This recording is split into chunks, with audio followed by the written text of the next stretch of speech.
Today, it's a very new discussion that has never happened before on Vamcast. I am very happy and very honored to have a guest like Mrs. Dinaz Noria today on our show. She's a very close family friend. She's been a very important guide for me personally at random intervals of my life. So it's a great privilege for having her on the show. Welcome. Thank you so much for doing this and coming on to our show. Pleasure. Actually, it's quite an honor to be here, Vamsu. You know, I'm one of your biggest admirers of everything that you do. Thank you. Thank you. Nice of you to have me. Thank you. So we'll jump straight into it. So where did the journey start for you? How did the whole attraction towards creating, designing come about? If you can just share that with us, that would be great. Strangely, now in retrospect, it seems strange, but I never thought that I was creative. I never knew that I was creative. I used to be a stewardess with British Airways, and I used to lead a very, stewardess kind of a life, flying here, flying there, traveling, which was then considered very glamorous. And I had actually no idea that there was anything creative about me. I left that job to get married and come here to Hyderabad. And when I came here, there was nothing to do. So I just started helping people with their, show windows. I think it's called storefront displays now. So I started doing that for some people I knew. I started doing it for some people I didn't know. It caught on. People liked it. People liked my work. And I used to do a lot of jewelry shops. So one day, one of the jeweler shops owners asked me that, look, I really like this window display that you've done. Can you do something like this for my daughter's wedding? So I said, okay, sure. And I tried it, and it was a big hit. And then it started from there, and then there's no looking back. It's just been going on and on and on. Wow, that's I think the first important lesson right there is never say no to an opportunity, right? Just explore it. You don't even know it's an opportunity. It just comes, and if you just have the guts to do it, then I suppose there's rewards at the end of the line. That's great. And how has the industry changed? Now it's become a big industry, of course. We'll get more to that. But from where you started to now, what is the change that you see? Oh, it's a huge change. It's like completely different. Back then, there was no industry. It was a pulwala. There was a tent wala who brought some chairs and tables. There was a flower guy who came and put some flowers. And that was it. Now it's become an industry. It's become multi-billion dollar industry in the world.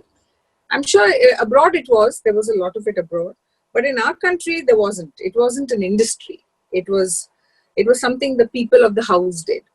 Yeah.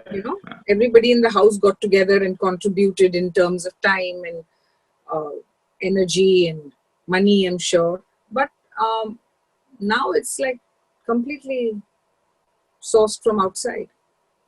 Yeah. Do you feel that there's a loss of personal touch somewhere in all of this or not really? No.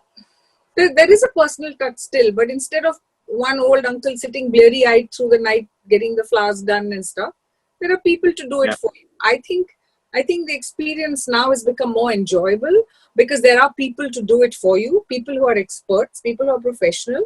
So they know what they're doing. They know what to expect. They know what glitches can come and happen. Nothing is, unforeseen. So I think the whole experience for the families is a better experience. That's very what nice.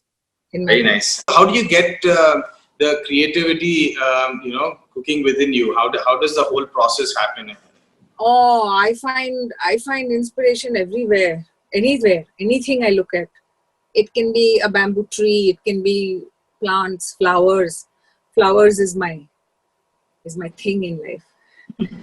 Anything. I travel a lot, and when you travel, you get to see so many new things. Now we have this great thing called the internet, which wasn't there before when we started off. There's so much creativity in the world. There's so much inspiration. There's no dearth of that. Just open your eyes and it's there.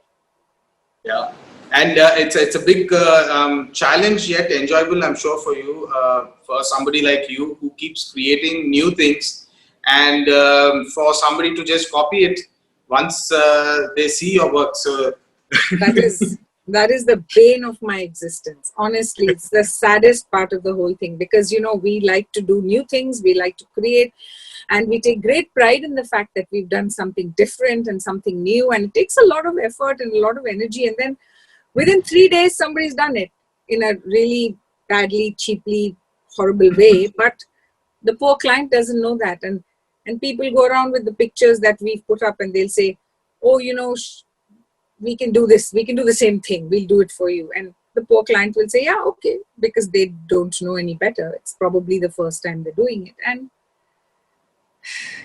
it's very sad. patenting or your designs or There's no format, because patenting is such a liquid process. I mean, yeah, I'm sure what the yeah. process entails. And even if you change one little sliver somewhere, it cannot be patented. So there is no protection for the likes of me. I keep creating, they keep copying, I keep creating, and they keep copying. And that's the way it's going. Maybe you have like a signature style, maybe, or does that help in your line of work where people can identify you with a certain style? Not really, no. Because now there is something called the Pinterest. Yes. Everybody wants all styles. It's not that, okay, this kind of a style, this person does better, this kind of style, that person does better. I think we have to adapt and basically do what our brides want. So if the bride wants a certain way, we do that way. There's no two ways about it. She's the boss. Very interesting topic that I've been meaning to ask, and good that you brought it up. How is it working with, the most crucial time of most wedding parties, right? Like it is a very stressful time for both the families, the bride especially. How is it working with people at their most, I would consider a very stressful time for them? It's stressful, but it's happy stress, no? Okay. Yeah.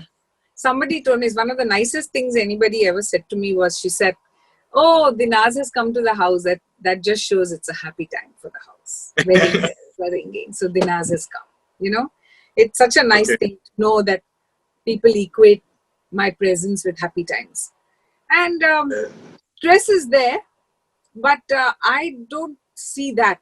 I just see, I don't know, I just see her dreams, and I see the things they want us to do, and the pretty stuff. And I'm lucky that way, we do pretty stuff. So everything is so nice and rosy and pretty and beautiful. And That's of course what we see as, a common man or woman who come yeah. to your creations. But there's a lot happening background, and I would like you to explore a little bit of that in terms of team management, right? From getting an idea in your brain to getting it on the drawing board to actually executing it, implementing it on ground. What goes on behind? I mean, Oh, it's crazy. Absolute mayhem. Because yeah, it's an unskilled sector still. So we are working yeah, with people like florists, carpenters, tailors, cloth workers. It's all unskilled. Meaning, in yeah. the sense, it's not a set thing. Like you say, I want 12.5 inches and 12.5 inches will come. No, it won't come. It will be 12 and 3/4, because he thought, chalega. And especially in Hyderabad, oh my God, Hyderabad is like, everybody is just doing their own thing. I'm And saying, it yeah. happens. And since we are in this very, very time-locked zone, there is no postponing, there is no shifting the time, there is no changing it, nothing. So we have to, it's like an elaborate pantomime. Everything just sort of comes together. I don't know. I truly and very strongly believe it's the grace of God. It just comes together. How it comes together, I don't know. Sometimes on some sets, we have more people working than the guests themselves, in numbers. And everything just comes together, and then it happens. It's on. Can you share something that was challenging for you, which was like a very good learning lesson, where you were like, okay, these are the checkpoints which, running this show, I have to make sure these are the checkpoints for me. This only one, see, deliverables, in the sense that there are so many loose ends. flowers is a very something that we have learned over the years. There has to be backup, there has to be checks, like you say, because flowers is a perishable, and that is one of the largest elements of any wedding.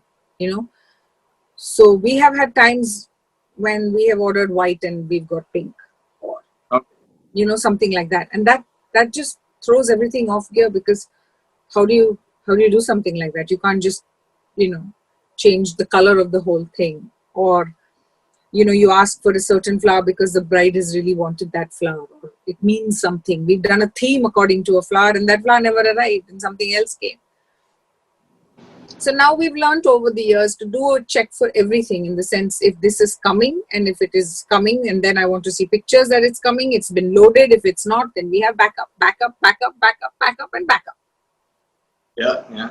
I can imagine how stressful that can get. And coming over to an interesting phase, which is of personal interest to me as well, is the whole angle of sustainability. I'm sure you're seeing a lot of it, and we've discussed about it in the past as well. Do you feel people are getting more aware in terms of going extravagant, going bigger? Is there any sense of responsibility coming in from the consumers? Very, very few. Very few. Very few. I would be able to count them on one hand. I think it's an awareness, and I think we as service providers have to change certain ways, which we are trying to do. Like, our first step that we took before this pandemic hit, and when we were working in the early months of this year, was we have started sending our flowers to these people who are making agarbattis out of our flowers. So flower waste, it's called holy waste. So whereas before, flowers used to just be thrown, flowers, the stalks, the leaves, all parts of the flower which were used and unused would just be thrown into some garbage pit somewhere. So what we have started doing is, where we have started sending the green part to compost, and we have started sending the flower part to these people who make agarbattis out of these flower waste. Basically, they are a flower waste entity, and they use that. So I feel, as a service provider, it is my responsibility to do things in a responsible way. So this is my first ditch effort to do these kind of things, and slowly we shall move into more into more areas. I don't know how. I'm still looking. Like, we have this floral foam in which we use, it's a phenolic, it's a chemical compound, and it's a floral foam. I don't know if you've seen it. There are these green bricks.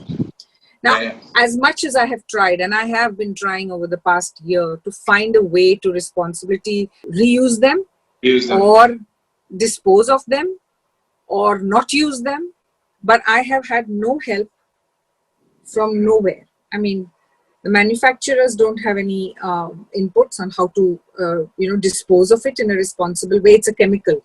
I can't put it into the landfill. What do I do with it? If I choose not to use it, then how do I do these big elaborate arrangements? There is nothing to replace it with. So there is a wide movement all over the flower world now, that people are going back to using things like bottles and mesh and these kind of things, which I'm trying. In our current situation, if I have a client who is aware of these things, and I say to them that, okay, look, I'll be able to do flowers, but I'll be able to do it in this manner only, and if they understand, then it's good. But if the client says, no, it doesn't matter, I want this done the way I need it done, then what am I going to do, right? So these are current issues that I'm facing. Hopefully I will find some solutions for them. If you have some solutions, Vamsi, you better. I absolutely, definitely will think about it. It is a big area, of course. It's a very big area. And what about COVID, post-COVID? I mean, what's happening? It's one of the biggest thoughts. I have no answers as such, because nobody, I think, has any answers. I don't think anybody can preempt what's going to happen, because it's going to happen and we're going to have to just ride it. In terms of work, I foresee smaller, much smaller weddings. And I also foresee a foray into the home space in terms of people are going to do more home-centric things who can. People who have homes, which in Hyderabad there are a lot of homes, private spaces. I think it's going to move away from this mass, big, huge wedding that we used to see. I don't think that's going to happen for the sheer simple reason that people are a little conscious about their safety and the safety of their guests. So nobody's going to want to do that, I think. So I, for one, have also started looking into going into the homes of people. We used to do always home functions. There's always a pelikutru or a pelikoduku or engagement. So there's lots of functions at home. But what I'm looking at is going into well curated an experience which I'm planning to collaborate with Maya Shankar from Fusion 9. And we're planning to do this thing where food, the surroundings, the everything from crockery, cutlery, candles to everything. So it's going to be an intensely intricate, curated space. Because, your own home to create something like a different experience or something which is slightly shifted from the normal. I think that's really wonderful because it's a completely new area in a way. Though it's familiar, people have been working in similar space, but it's a new touch to the entire thing. So that's Let's see how it goes. And have you thought of doing movie sets or anything in the I used to. I used to do a lot of decor for movie sets. It's a different world there. It is something that you take on and you get completely immersed in it. So there is no space to do other things. You get into that, and for 1 year or 6 months or 1.5 years or however long it takes, you have to give it your entire time, your entire space. Which at that time, when I had a choice to do that, I didn't find that something that I wanted to do. Now it's very much there. There are a lot of people in the movie space. I work with a lot of art directors, very talented people who put up the set, and I'll go in and do the flowers and the decorative items and stuff. So there's a lot of movie work also happening, and there's a lot of movie people who work in our wedding space. So there's a lot of synergy between the two. Can you share with us what kind of books, especially for young entrepreneurs coming up, what kind of books you would suggest to us in terms of, general life maybe, or art books, or what are your areas of interest? I read general stuff. World history is one of my favorite, the planet, world history. Like, I read a lot of mythology. I read rubbish also. Just anything. Okay. Romance, anything which comes my way. But I think things like Life of Pi, the Sapiens trilogy, these are the kind of books that I really enjoy. It somehow gives you perspective of where we are, why we are, what we're doing here at this point in time, where we're going in the future. This kind of stuff interests me. And world history interests me. So I don't know if this kind of thing helps in business, but it's just a general learning in life. No, absolutely. I mean, where we come from and where we are going to, I think is very relevant to every person, business or not, I guess. But that's great. And thank you so much for doing this. Thank you. I think it was wonderful experience for me, especially the areas that we discussed. I think it's great. I'm sure people will love the episode for sure. I hope so. And, I hope it's inspirational for some people like you. Your work is inspirational for me. Thank you. I'm solarizing my whole office thanks to you under your guidance. So I'll get there, Vamsi. I'll get to where you are, hopefully one day. Great. Oh, that's a big statement for me. But thank you so much, and really appreciate for doing this. I think it's wonderful that you took time out to do this. Thank you so much. Thank you, Vamsi.